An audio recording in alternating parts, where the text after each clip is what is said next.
Welcome to a new sort of like mini series I'm doing. This is different than other stuff I've done. I don't know why I tend to make extra work for myself. But I thought it would be good to make this series of videos speaking to subjects or questions that I get regularly. And a lot of this is going to be for new sailors or people just getting in to sailing or interested in cruising. This is mostly geared towards that crowd.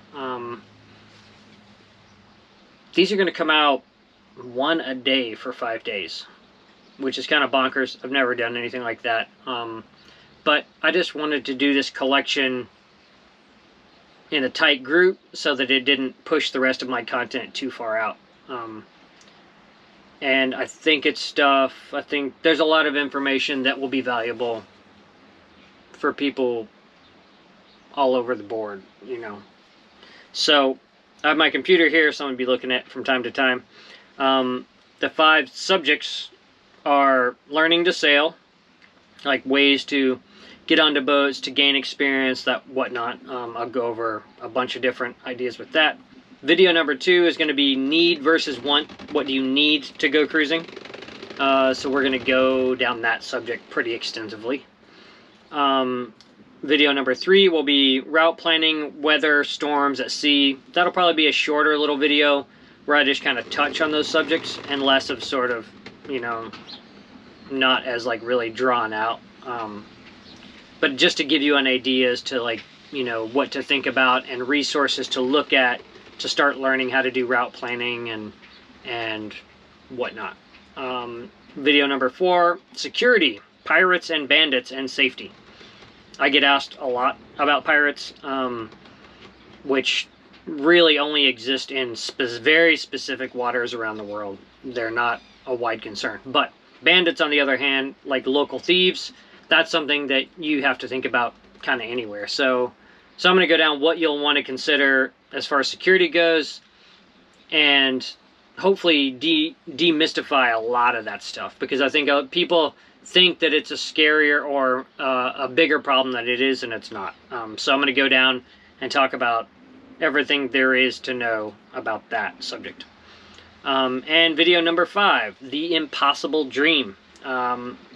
Options to make it work. I will talk about ways you can pursue going cruising, either full-time, part-time, whatnot. I'll present a number of different options or possible sort of formats for you to try to get your head around. Maybe it's things you hadn't considered were possible means of going or way about going about it. I'll talk about, you know, the difference of going cruising solo versus shorthanded, or as a couple, or as a family. And I'll speak to what I know. I don't know a ton about going cruising as a family, so I'll just talk about what I know from my experience and from the other cruisers I know and their experience. So that's what this whole series is going to be about. And I hope you find it useful. And I hope it helps you move forward at chasing your impossible dream.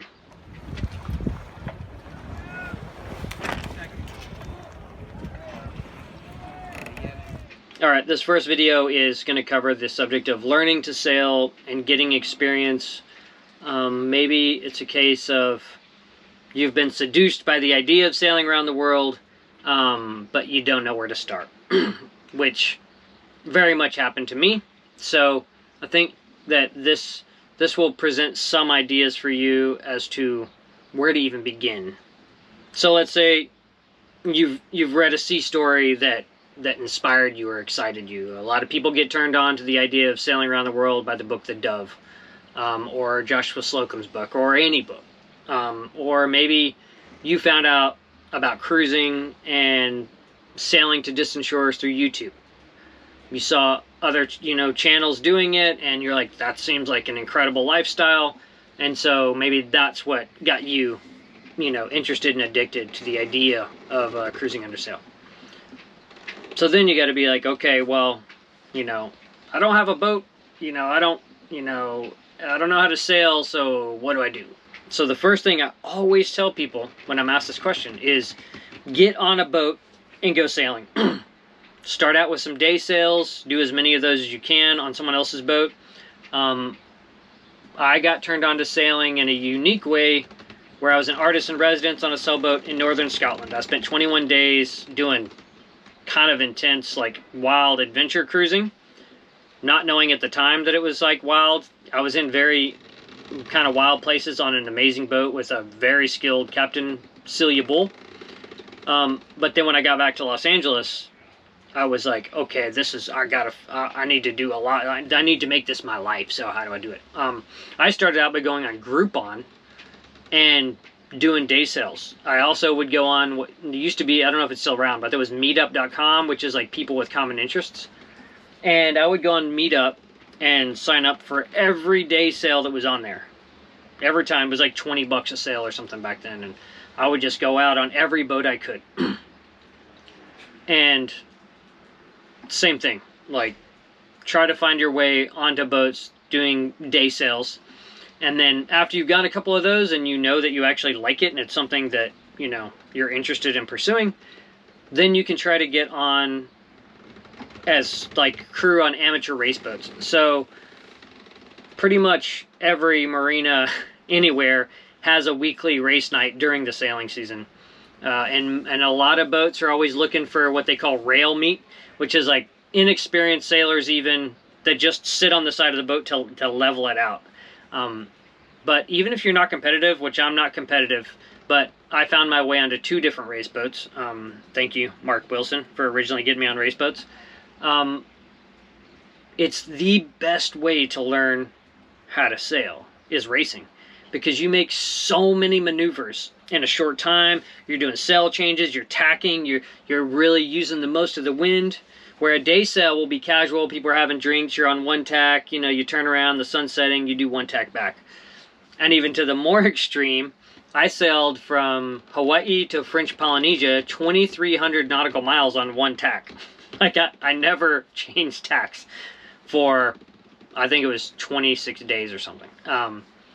So racing is a really good way to understand and gain experience sailing like a larger boat. On the flip side of that, if you can rent a small boat, like a dinghy, maybe a sabot or a laser or any kind of small boat, that is a fantastic way to learn how to sail, because those little boats are so responsive that you understand real quick why the boat does what it does when the wind's coming from a specific direction. And you're gonna capsize, you're gonna end up in the drink and have to flip the boat back over, but that's a good thing. That will build your confidence. It'll show you that it's not the end of the world, and you do it enough, and you're like, I don't want to capsize anymore. So you'll become a better sailor to just not end up upside down in the water again. So small boat sailing is the easiest way to really understand why a boat moves and how it moves in relation to the wind.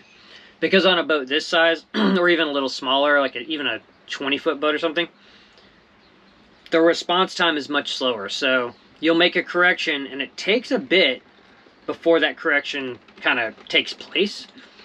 And a lot of times you'll have overcorrected. So then when you first start out, you're doing like a lot of this, like back and forth, because you don't know that you correct, and then you hold what you got before the boat actually comes around to your initial correction. So on a small boat, it happens instantly, and you really understand the wind's relationship to the sails and what's happening, and you'll gain just like so much knowledge, and they're a blast. It's like driving go-karts. Super fun.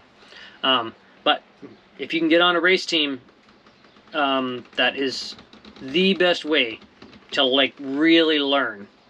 And again, usually on race teams, people are yelling and making a big fuss or whatever, and just to tune all that stuff out and ask a billion questions and watch what everyone's doing, and pay attention to the wind on your face based on the boats. Even if you're just sitting on the rail, be watching, you know, feel where the wind's coming from, look at what the sails look like when the wind's coming from that direction. You take in all that stuff, and you're going to learn how to sail the boat.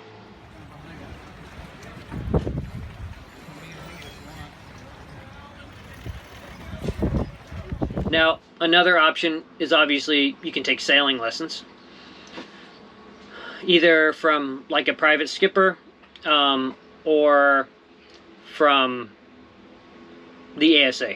Now, all I'll say about the ASA is I think it's an absolute ripoff what they charge. It actually makes my blood boil what they charge people for those lessons. It's absurd.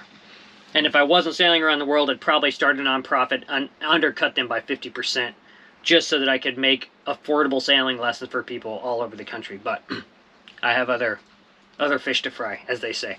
But it might be a case to where the ASA is the only option you have to learn how to sail where you are. So, that being said, I think you probably will come away with it knowing how to sail.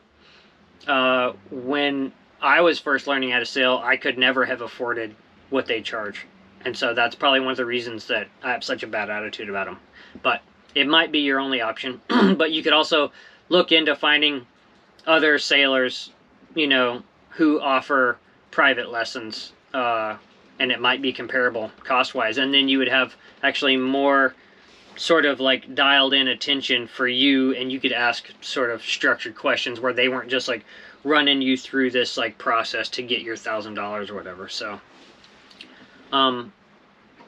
you just have to figure out what makes the most sense for you and what you want to do long term.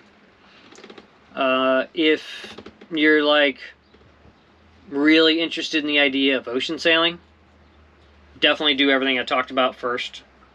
Go get some sailing experience. Most importantly, make sure you actually enjoy sailing before you get on a boat that's heading out for like a 3-week passage, because you might find yourself in a living hell once you get out to sea.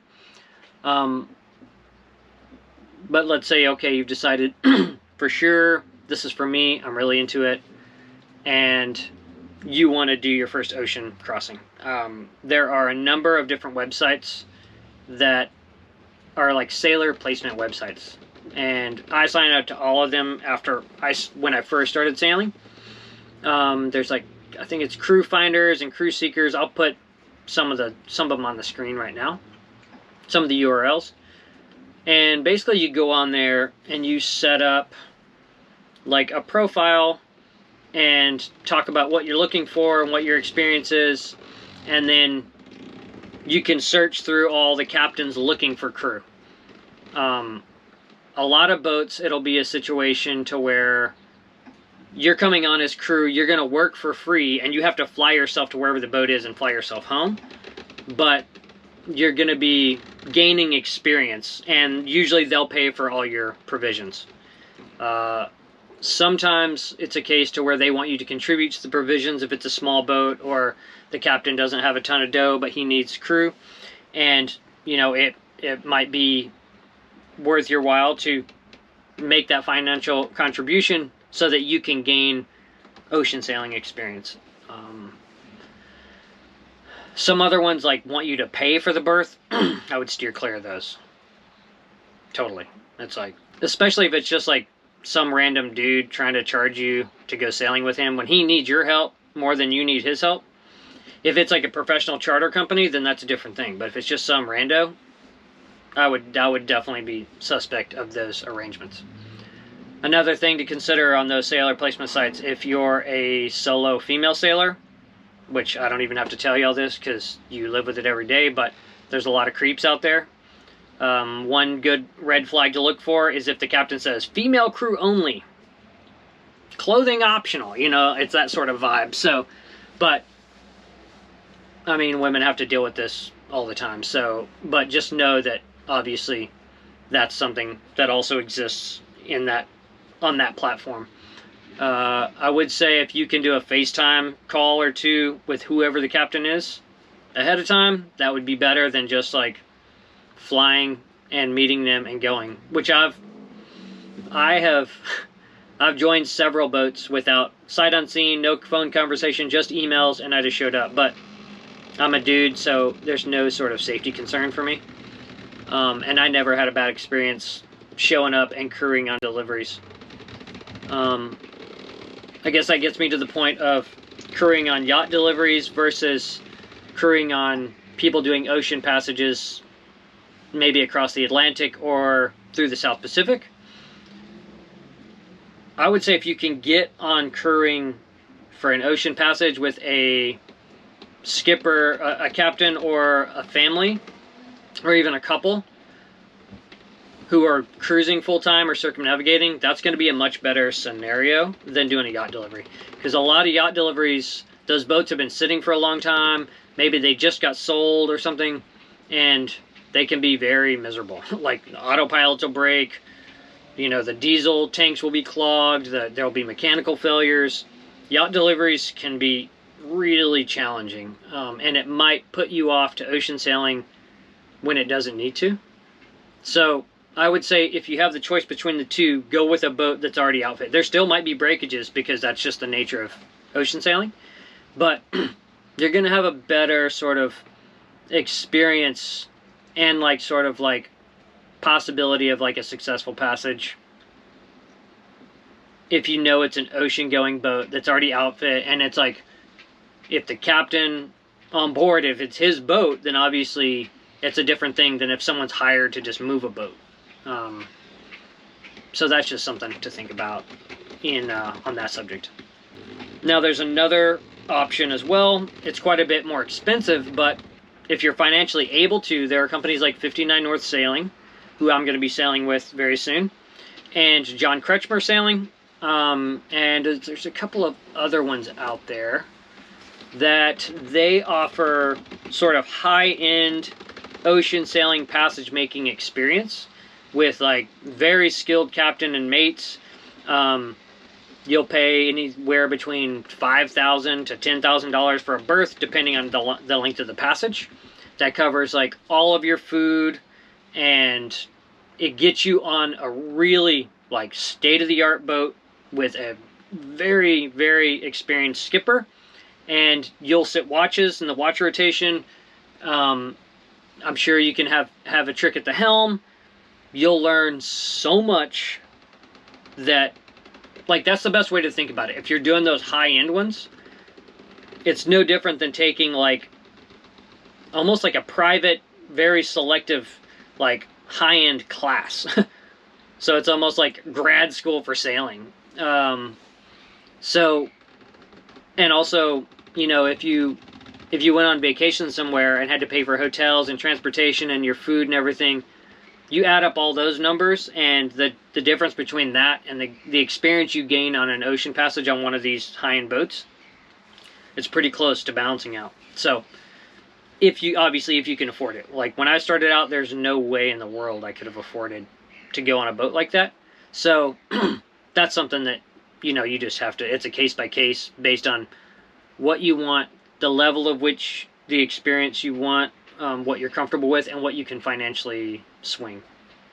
Another interesting thing that takes place all over the trade winds is boat hitchhikers. I met a young French couple who weren't even sailors when they started out, but they hitchhiked on boats from France all the way to here in New Zealand. I saw them recently, but I met them in French Polynesia in Raiatea, and let them hop on Traitea for a short passage from Huahine to Raiatea, just like a 5-hour day sail across to the next island.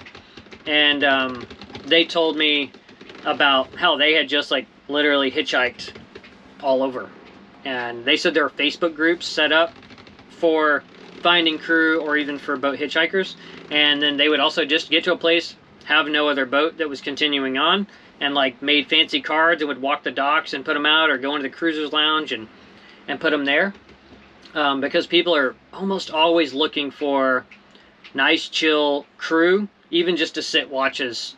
And you don't even need like extensive sailing experience, because most of the time you're literally just sitting on deck for, you know, 3 to 4 hour watches, keeping an eye on the horizon.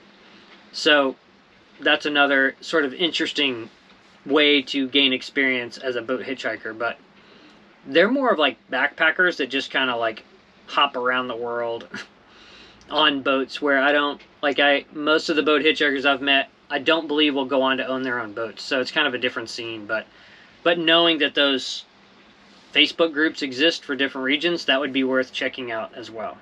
So one thing I wouldn't suggest is just being like, oh, I know that I love sailing, I'm just gonna buy a boat and just figure it out myself. Now I know it's possible to do it that way. I think it's foolhardy.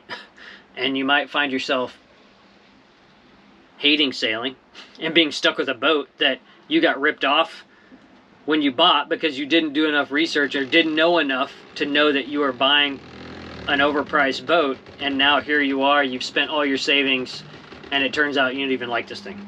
That's why I tell people, get onto boats first, make sure you like it before you take the plunge. And, you know, it's like, can you fake your way through it? I guess to some extent, but you can also quickly fake your way into dying at sea. It's a lot easier to fake it till you make it coastally, even though you might end up on the rocks. But trying to fake it in ocean sailing is a good way to either have to get rescued or just never be heard from again. So, in this day and age, with the amount of information we have access to, and means of which we could find people to help us learn what we want to learn, there's no excuse for it. An old salt once told me, when you start sailing, you get a full bag of luck and an empty bag of experience. And your job is to fill up the experience bag before your luck bag runs out. And that pretty much sums it up. So, there are plenty of options for learning how to sail and getting onto boats. You might have to be creative, and it might not go as quickly as you'd like. I know definitely when I started, I would walk the docks and see a billion boats not even being used, and I'd pull my hair out because I was like, I would give anything to be out there sailing. But if you're serious, there are ways to find yourself out onto boats and on the water, either for free or at a low cost, or even at a high cost with a high performance level of experience.